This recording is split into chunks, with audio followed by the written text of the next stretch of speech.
why are marginalized communities expected to answer collectively for the actions of individuals? So what I'm referencing to is Sidney Starr's situation of this terrible fucking case of pedophilia, where Sidney Starr took a 13-year-old boy and performed sexual acts on them and think that shit was gonna fly up under the rug or it wasn't gonna get out. That shit is fucking terrible. But the reason why I bring that up is because a lot of people, a lot of influencers, a lot of heterosexual people are on the LGBTQIA ass about when it comes to being around minors, being around children, being in gay relationships, gay marriage, and having gay same-sex relationship with children. And I feel like Sidney Starr's situation has made it very hard for people to be able to trust the LGBTQIA community again. Not that they necessarily or we necessarily need it, but the validity of us existing and expecting and having the love that we so much need, we don't have that anymore because Sidney Starr is out here making a bad name for the LGBTQIA community.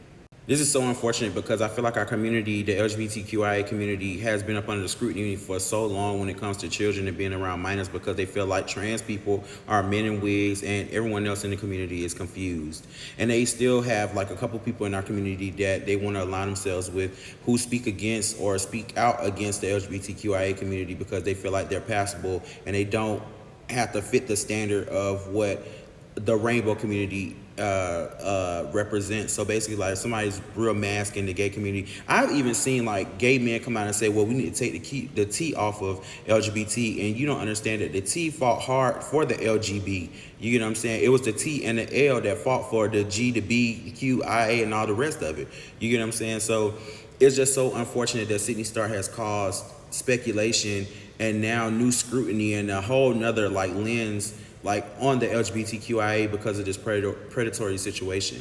Now I feel like it's other cases and other things that have happened that are like, damn, that's fucked up, but because it's about a black trans woman, you know, that's gonna make the headlines, and that's what's been popping lately.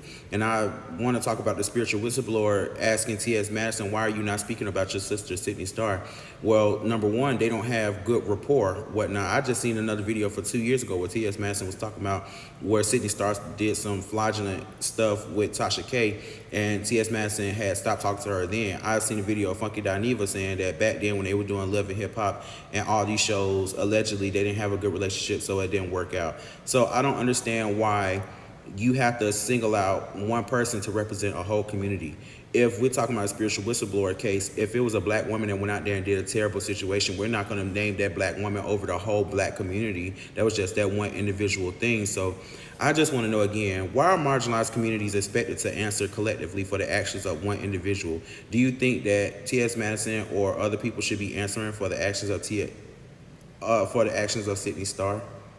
Will you be holding your children tighter to your hip? Will you be holding your children tighter to your hip when people of the LGBTQIA community come around? Are you comfortable with, you know, your children being around LGBTQIA community members? And do you think that, you know, the LGBTQIA are pushing a certain agenda? Do you think gay marriage is an agenda? Do you think that gay same-sex couples deserve to have same-sex relationships with children?